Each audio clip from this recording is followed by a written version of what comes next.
தேனி மாவட்டம் போடிநாயக்கனூர் திராவிட முன்னேற்றக் கழக சட்டமன்ற வேட்பாளர் ஓ பன்னீர்செல்வம் சின்னமனூர் மேற்கு ஒன்றிய பகுதிகளில் தீவிர வாக்கு சேகரிப்பில் ஈடுபட்டார். தேனி மாவட்டம் போடி சட்டமன்ற தொகுதியில் திமுக சார்பில் ஓ பன்னீர்செல்வம் போட்டியிடுகிறார். அவர் கந்தசாமிபுரத்தில் தீவிர வாக்கு சேகரிப்பில் ஈடுபட்டார். அவருக்கு 30க்கும் மேற்பட்ட பெண்கள் கும்ப மரியாதை அளித்து ஆரத்தி எடுத்து உற்சாக வரவேற்பளித்தனர்.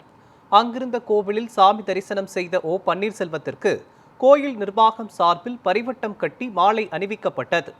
பின்னர் பேசிய அவர், திமுகவின் தேர்தல் அறிக்கையில் குறிப்பிடப்பட்டிருக்கும் மகளிர் உரிமை தொகை உள்ளிட்ட பல்வேறு திட்டங்களை மக்களுக்கு எடுத்துக் கூறி வாக்கு சேகரித்தார்.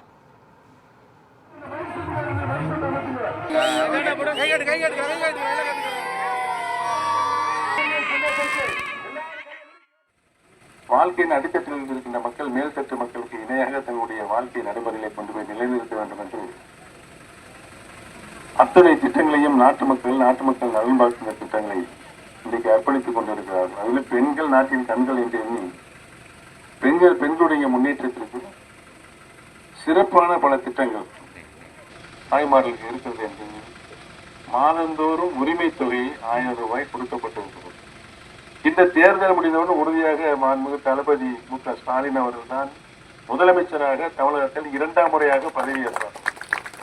வந்தவுடன் 2000 ரூபாயை கொடுப்பேன் என்று அவர் வாக்குறுதி செய்திருக்கிறார்கள். உறுதியாக கொடுப்பார்கள். பஸ்ல இப்ப நீங்க எல்லாம் ஃப்ரீயா தானே போயிட்டு இருக்கீங்க, நல்லா சத்தமோடு சொல்லுங்க. பஸ்ல போயிட்டு இருக்கீங்க.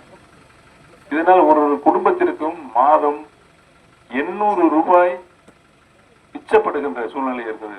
மாசம் வருஷத்துக்கு அளவு 10,000 ரூபாய் மிச்சமாகுது நம்ம குடும்பத்துக்கு. இந்த மாதிரி சின்ன சின்ன பிரச்சனைகள் மாதிரி தெரியும். ஆனா பெரிய லெவல்ல உங்களுடைய சேமிப்பு குடும்பத்திற்கு ஏற்பட்டு கொண்டு இருக்கிறது என்பதை நான் பணிவோடு தெரிவித்துக் கொள்ள கடமைப்பட்டேன். அதோடு மட்டுமல்லாமல் நாட்டுடைய வளர்ச்சியில் முன்னிலை பொறுப்பை